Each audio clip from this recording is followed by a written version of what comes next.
xn1, xn2, xmn. This one is the input, this one is the output. How it different first to the first one?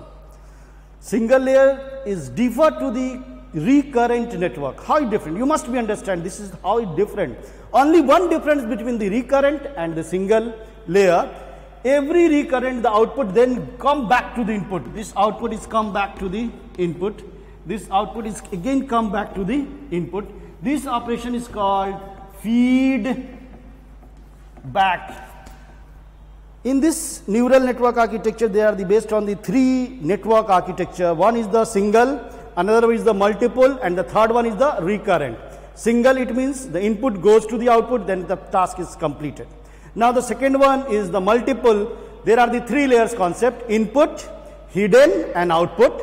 What is the main important aspects is the hidden layer. In this hidden layer, the computation part must be hide. The computation part must be hide. And now come to the third one, recurrent network. Recurrent network is the similar to the single layer multiple network, but single layer network. But is the difference between the single layer to recurrent? The single layer, not the output goes to the input feedback, but in the recurrent network, this output comes back to the input. This operation is based on the neural network architecture. Now come to the another aspects, characteristics of this neural network. Characteristics of this neural network is why important these three layers, three network architecture. The first one is the benefits of this neural network architecture. The first important aspect is mapping. In this based on these three layers, the first result and the first function and the first phenomena out of these three layers, then we have got the first operation neural network architecture based on mapping. What is the meaning of mapping? Mapping is the functional areas. The every input must be mapped before process the output. How, which input is required for which output, then must be mapped. This is the mapping. Another one is the geographical location. If you have, mapping is also used in graphics also to recognize the certain object according to the based on recognition, graphical recognition object. To know about this object is called as which name. Then the rectangle is how much length and width of this rectangle, this area of this rectangle. All these things will be mapped in this mapping area. Another one is the knowing the input. Knowing the input is also very important in the neural network architecture. Characteristics of knowing input is without knowing the input can't be produced the output. At the time of enter the input on neural network architecture, then first of all you must be know what is the input for which output.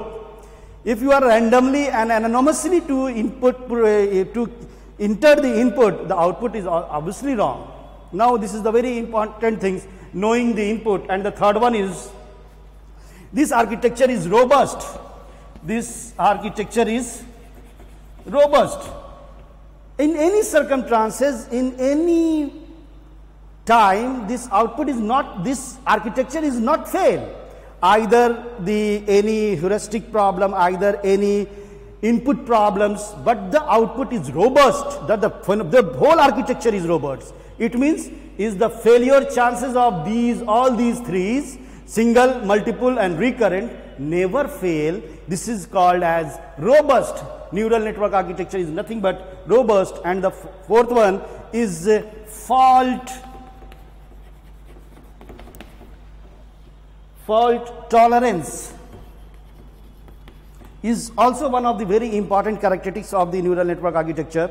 Fault tolerance. If any system is not 100% perfect, first of all, any chances of fault in the system out of these three network architecture, then the fault will becomes at the time, if any fault will become, then automatically solved by the help of this neural network, either the automatically solved or with the help of human being.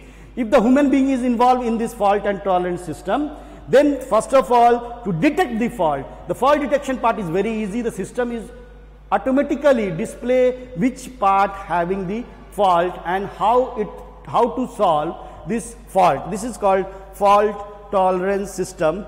And the fifth one is also very important. This is work on parallel processing, as well as sixth one is distributed processing. Now come to the parallel processing. It means the number of and the numerous, not called number, numerous tasks will be performed at the mean time. Millions of instructions executed in a second. This is the term is called parallel processing. It means at the mean time, single, multiple and recurrent work together.